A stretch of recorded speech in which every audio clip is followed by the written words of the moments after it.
But what's a sycophant? Listen, buddy, I don't have all day. Did you bring me a gift or not? I feel smarter already. Do you feel smarter? I feel smarter. She's making us smarter. The last 30 seconds of South Park's latest episode answered two fundamental questions people have been asking since they started back in season 27. One, are Trey and Matt going back to continuity? And two, are they going to address all the liberal love that their show has been getting over the last? Yes. Yes to both of those. So let's start with the ending because that's the key. We get a parody of the 1950s sitcom called Hey Satan. Now back to Hey Satan on Comedy Central. Hey Satan is filmed in front of a live studio audience. Donald Trump walks into the set, says a cheeky one-liner, and the studio audience explodes with laughter. Every single thing he says, laugh track. JD Vance walks in, same thing. Applause, laughter, over-the-top reactions. And the whole time, Satan is just sighing, sitting there in misery. Finally, Satan tries to escape. He walks into the bathroom, desperate to get out, only to find Towelie. Yes, Towelie, who tells him there is no escape. That one moment does two things. First, it confirms continuity. Towelie's back, and the story will continue. But second, and more important, it's a metaphor.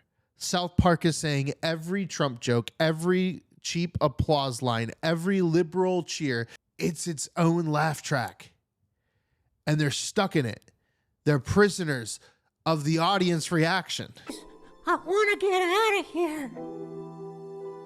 So do I.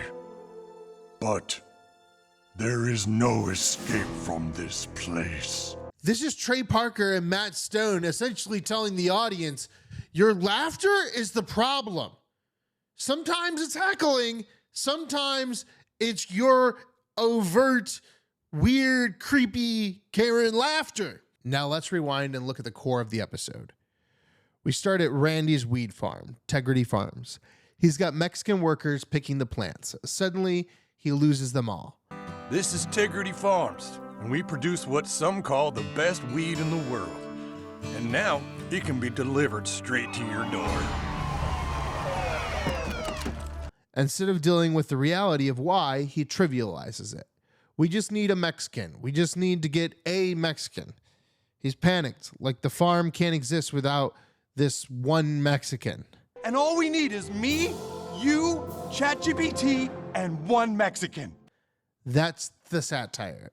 It's aimed right at the white liberal mindset, the idea that immigrants are fine so long as they can be cheap labor. The kind of posturing where people say, oh, they're just working hard, let them stay. But underneath, it's still exploitation. Then Randy reinvents himself. No more Integrity Farms. It's now tech-ready farms. Suddenly, he's chasing Silicon Valley hype, running everything on AI, listening to what ChatGPT says about how to run a farm. This is the classic Randy. Think back to the Margaritaville episode about the financial crisis. I'll tell you what happened, son. See, there's a bunch of idiots out there who weren't happy with what they had. They wanted a bigger house and materialistic things that they didn't even need. People with no money who got loans to buy frivolous things they had no business buying. And these assholes just blindly started buying any stupid thing that looked appealing because they thought money was endless.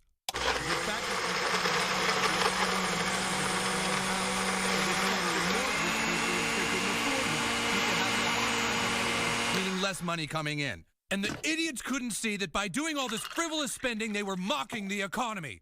He's always the guy that buys into the propaganda. He sells the myth. He becomes the cultural embodiment of the movement of the time. And just like that, Sharon is the reality check. She sees right through it, fakes being ChatGPT herself, and pulls Randy back to Earth. Why don't you sleep it off for a few days and I'll get back to you with everything you need. Okay, thanks, Sharon. I love you, and I'm really sorry. It's okay, Randy. Can you hold this for me? I don't think I should be around it for a while. Yeah, I got it. It's the same dynamic every time.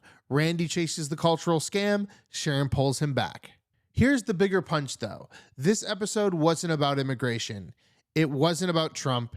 It wasn't even about AI. It was about South Park's relationship with their audience. Remember, they teased us with an out-of-context clip this week of the show in which a martialized White House secret lockdown became the center of attention. People thought the show would be about Trump's chaos, and then boom, the actual episode swerved completely. That was intentional. That was Trey and Matt punking the press, punking the fans, punking everyone waiting for their hot take. And then you see that "Hey Satan" ending, it clicks. This isn't South Park piling on Trump jokes. It's South Park mocking the demand for Trump jokes. It's them saying, you're laughing at the dumbest shit. You're begging us to be your resistant comics, and we're not that. That laugh track, it's the liberal audience. That's the clapping seal. And South Park is telling them, we're drowning in your approval. Please, please stop. Please, before we suffocate, please stop. Ma'am, stop saying taco. Just stop saying it. Stop it. It's the same thing stand-up comedians say. Cheers can be just as destructive as heckles because both ruin the rhythm. Both make it about the audience instead of the art. So where does that leave us? Continuity is back. Towelie's return proves it. My guess, we're headed back to the school, to the PC principal, now calling himself Principal Christ, and probably the four boys for a moral satire. The Randy episodes will keep hammering cultural trends while Sharon grounds them in reality. And when the kids take over again, expect South Park to pivot into straight moral commentary the way only they can. But the bottom line is this. Trey and Matt lay down the rules. They'll comment on it if they feel like it. They'll do continuity if they feel like it. And they are not your Trump joke machine. Because as Satan asked, is there any escape? And as Towelie responded, no. Because whether Matt and Trey like it or not, they're living in a reality where an audience does exist. And all we can do is make fun of that audience and hope that they don't show up to the club next time. See you later.